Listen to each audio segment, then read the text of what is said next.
You're now listening to the Zod and Drea podcast.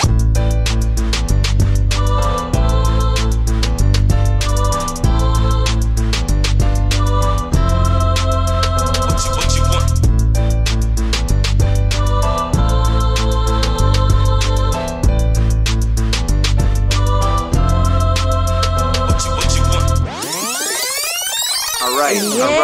Yeah. Hi, everybody. Oh, you didn't say it. We're back. Yeah. So we are here. Man, shout out to Billy Bush. You're fired. Oh, my God. Anyway, welcome to the Zod and Drea podcast. Billy's unemployed right now. Welcome to the Zod and Drea podcast, where we do all kinds of things that a couple does in their podcast, like talk. What? That's what we do. Yeah, we do. Nobody can be like us. Nope. Relationship goals. I'm Hashtag. telling you, you haven't been like Zod and Drea in your life, then you are missing out. We like to hang out with our friends. We like to do our little runs. We like to do, what else? Share time with our family. Bam. I mean, you name it, and help with our community out. Yeah. See? Mm-hmm. See?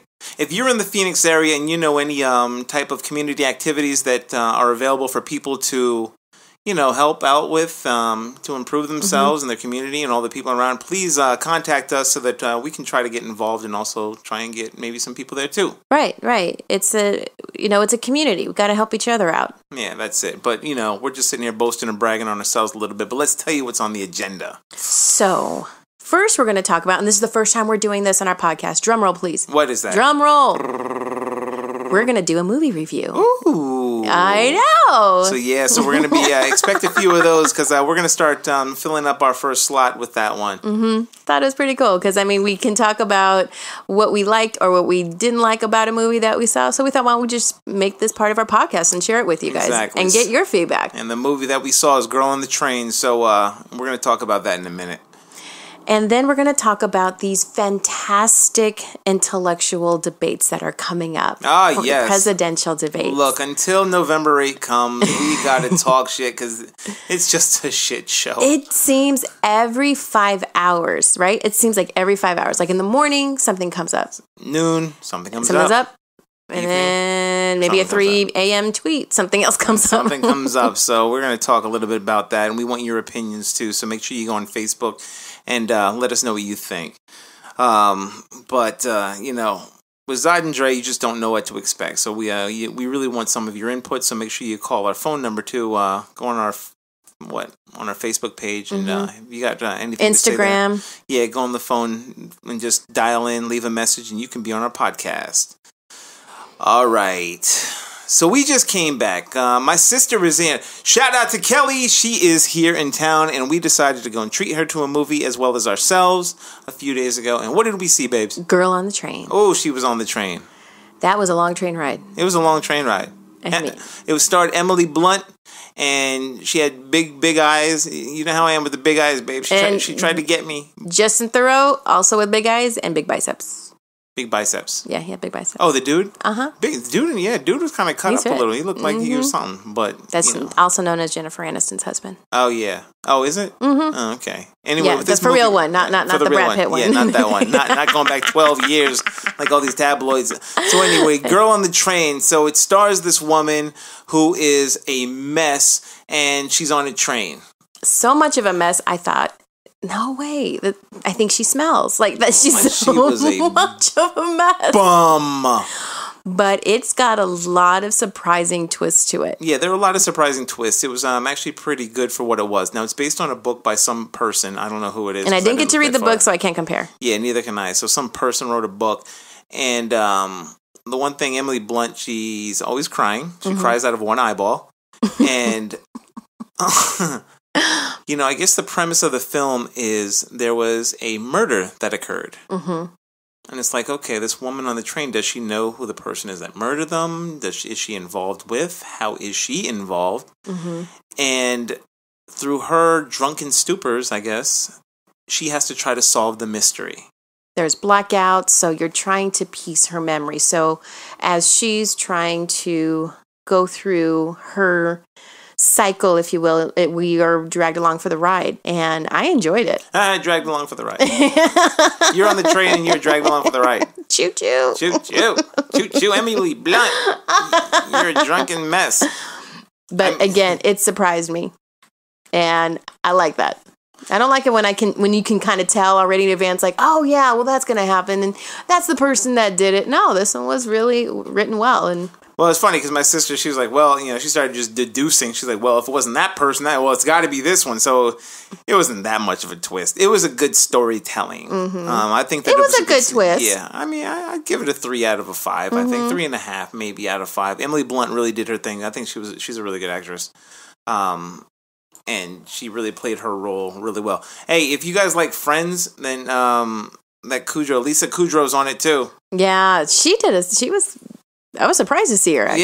Yeah, it's like, where'd she come from? So Lisa Kudrow's on there, and I don't know. I think I've seen one Friends episode, like 2. I think she played a guitar, and she sang about a smelly cat. I don't know. She was in a coffee shop, I think, and that was about the extent of my Lisa Kudrow experience.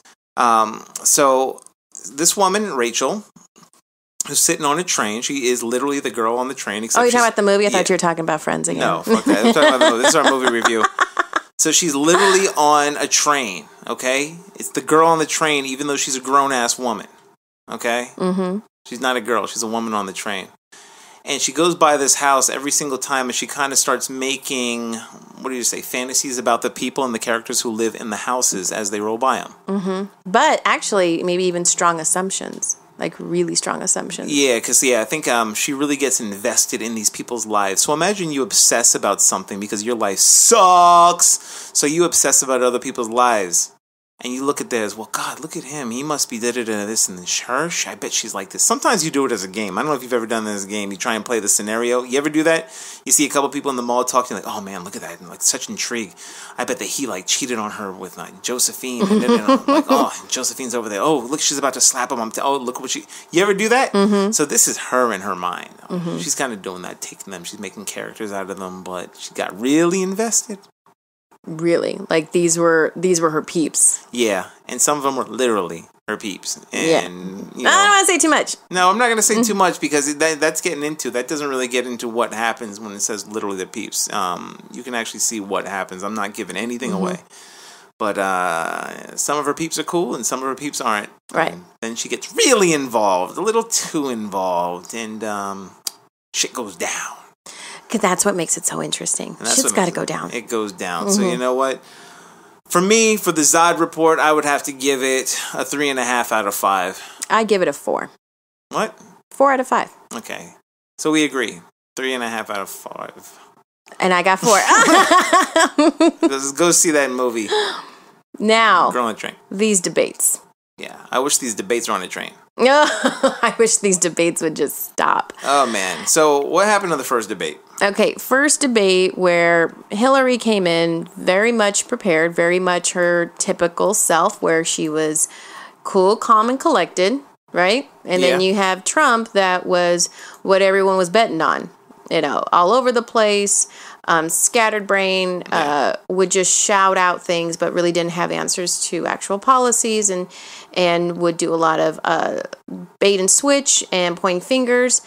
And at the first debate, majority of people, I mean, honestly, no matter what side you're on, you got to say that Hillary did a better job at that debate. Way better. Okay. She killed it. So then the second debate comes, and it's more of a town hall meeting where, you know, they started just slinging, you know, they were trying to answer questions, but SNL just pretty much got it. They got the first debate correctly. And Saturday Night Live, if you haven't been watching Saturday Night Live's take on Trump and Hillary, you've got to check them out after you've seen some of these debates because they're ridiculous. They're ridiculously hilarious. And the second debate, they pretty much got it right. Mm-hmm. Would you say, though, that the public, again, the whole purpose of a town hall debate was that the public could be able to engage with them, answer, you know, ask their own questions, and these were, again, people that were on the fence, didn't know if they were going to vote for Trump or Hillary. See, this is what it was supposed to be. They didn't even get to really... They did. I mean, they didn't get to voice too much because, you know, the candidates were sitting there going back and forth about each other. I think Hillary was trying to give a lot more on policy issues and straight there, whereas Donald was distracting because he was talking about Bill Clinton, who is not running for president. You know, and he brought all his mistresses he too. brought all Bill's mistresses over there to try to shake her off, and Hillary was like, whatever. She wasn't off her game, and the real polls, not those unscientific, hey, you know, you can click like and yes, you know, 50 times over and your poll will count. None of that bullshit, none of that Drudge Report shit. You know, these are real polls, and they obviously gave it to Hillary again. So she is, you know, she's 2 for 3 right now. Mm-hmm. So we're going to see what's going to happen with your boy Donald. Don't you dare. That's your boy. To see what he's going to do and if he's going to improve himself. But, you know, judging from what's been going on this last week, off of his videotape and everything else, and now Billy Bush. Shout out to Billy Bush. I have a feeling he may be calling in as a guest. Billy needs to call in. I swear, Billy, we know that you are unemployed. Call into the Zod and Drea podcast, and you got to be on our show, man. We will just talk shit. You're up for it. We'll talk locker room talk. Oh, God. Oh, no, please. Talk. Yes. No. I'm not giving up my microphone. I'll egg him off. I'll egg him on.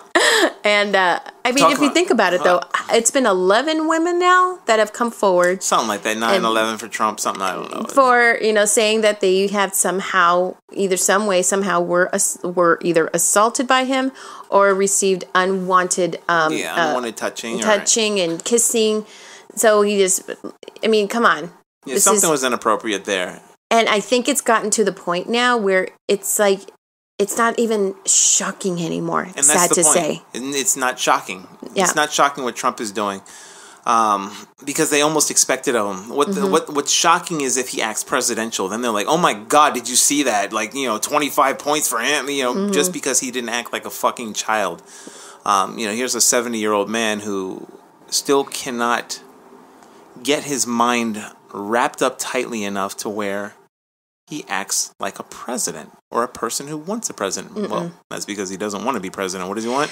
He wants a media company, and there's been a lot of speculation and a lot of reports going on of his son-in-law meeting with like really. No, that's his son. No, his son-in-law. It's his son-in-law it's his daughter's. It's his daughter's husband, I think. Oh, I thought it was Don Jr. I thought he was meeting also. Oh, don't even talk to me about Don Jr. I think he's a dork. Yeah, but weird. Anyway, so people from his camp are meeting with some media moguls that invest heavily into networks and startup networks. So there was talk a while ago about Trump maybe doing something like a plan B. Well, this plan B seems to be really going and getting some energy behind it and maybe some dollars behind it. So makes you wonder, this entire ploy to become president was just a marketing scheme so that he could develop his own network, his own media conglomerate. Don't know. What do you think? Oh, well, with 5 seconds left, I can't think of too much, so thanks for using up the time. Tell us your feedback. Yeah, tell us what you guys think, all right? Once again, make sure you listen to the Zod and Drea podcast by subscribing to one of the following podcast methods: iTunes, Google Play, or YouTube. Visit our website at www.zodanddrea.com to go directly to the links, or if you choose, you can listen to each podcast episode directly on the website under their individual posts. Want to get involved and have your voice heard on the next podcast? Then be sure to tune in to the question of the week on our website, Twitter, Facebook, or Instagram page. And dial in and leave a message on our voicemail at 323-963-4221. If you're an advertiser who would like to have your 30-second or 1-minute placement on our podcast or YouTube episode, please contact us at info@zodanddrea.com and we'll send you a price list. Space is limited for each episode. The next podcast might even have you as a featured guest. Tune in, check us out, and get involved. All right. We're back. Oh, there she goes. There she goes. So, we got a nice little question of the week this time, and we want to know what your feedback is. So make sure you answer this in the comments section of any one of our social medias or our website. But we want to know, can you forgive someone who has cheated on you? Or even just generically, could you forgive someone who has cheated? Now you're talking about in a relationship. Doesn't correct? matter. Doesn't matter, because you think about it. Mm-hmm. You know what? That's going to be it. That's it. Yeah. Can you forgive someone who has cheated? So let's say business partners. Could be. Mm-hmm. Let's say a business partner cheated you out of money. Could have been. Or Could you forgive your friend who has cheated on her boyfriend? Like, could you forgive someone who has cheated? Okay, I get what you're saying then. Or could you also forgive someone who's cheated on you? Mm-hmm. You know, we can take this in any kind of different context that you want, but can you forgive someone who has cheated? I'm listening. Oh, that for me? Hey, oh. Can you? Yeah, I can. Same and with I me. have. And I have. Same with me. And because for me, I look at that person as what is it they're going through at that time?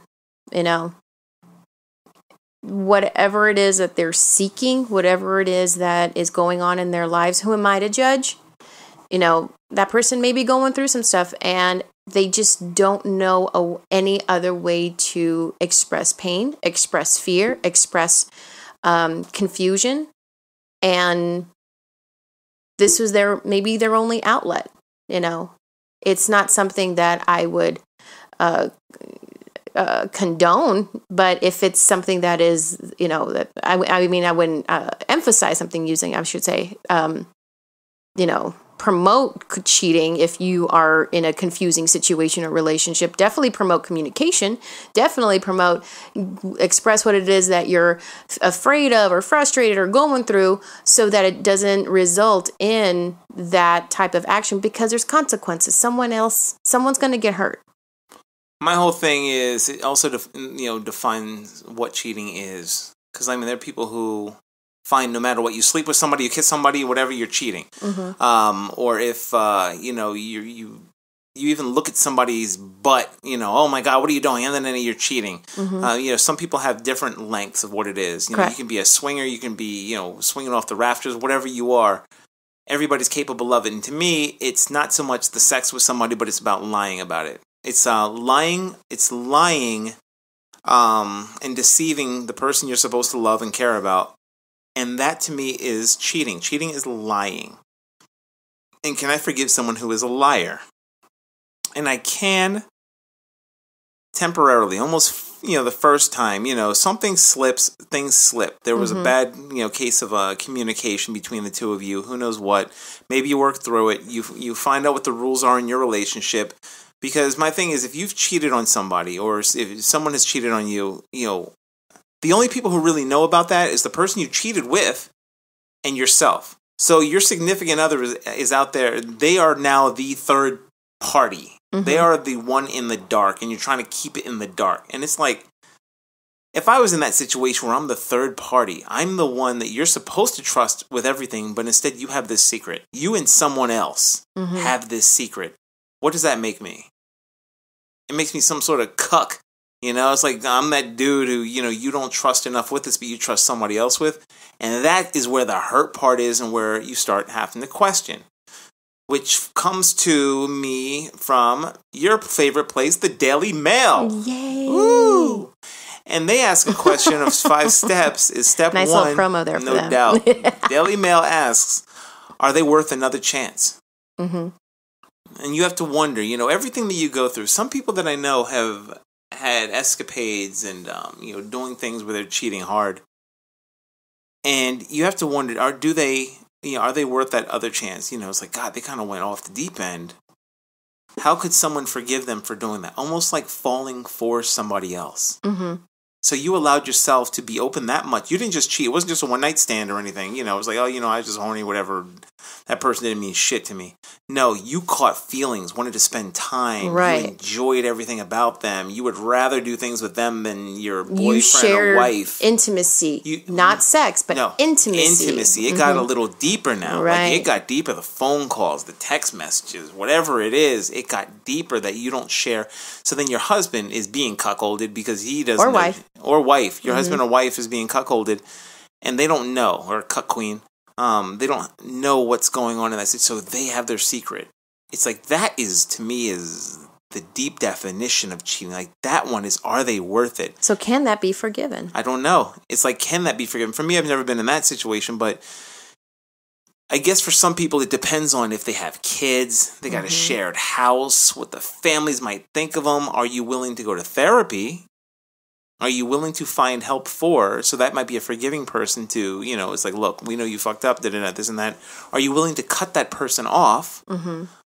What is it that we have to do? What is it that we were missing where it even got that far? What is my role in that? Yes. Because everybody has a responsibility to the breakdown. There's a breakdown that occurs, right? Yeah. So both parties are responsible for that. And see, even coming to that conclusion is very hard for couples because many couples, somebody has to be the person in the wrong. Somebody's got to be the wrong person. Somebody's got to be the one to blame. Oh, so-and-so, you husband never paid attention to me, so this is why I sought affection this other place. Or wifey, you never gave me this kind of attention, so this is why I sought it out.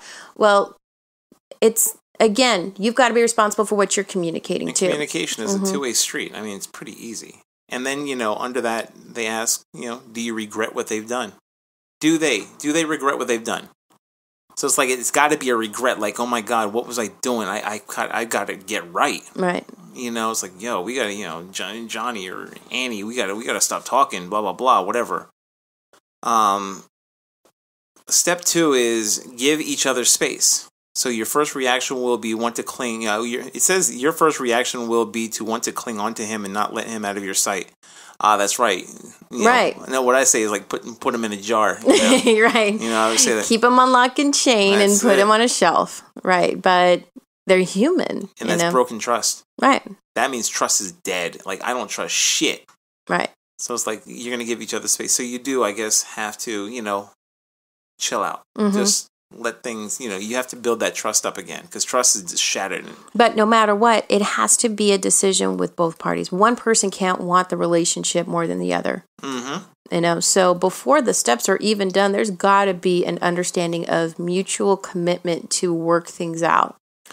Yeah, and I mean, maybe this is immediately after, maybe this is even a week after, you just found out that imagine you just found out your man was, me, whatever, was cheating on you, hard and all into it, and, Rebecca was just blazing hot and this and that. And so this was after I burned your car. Yeah, see what I'm saying? Kicked you out. See? Well, then that would be a reason to leave. Because I was like, she had these tendencies, so of course I cheated on her. I fucking got out of there. Uh-huh. Mm-hmm.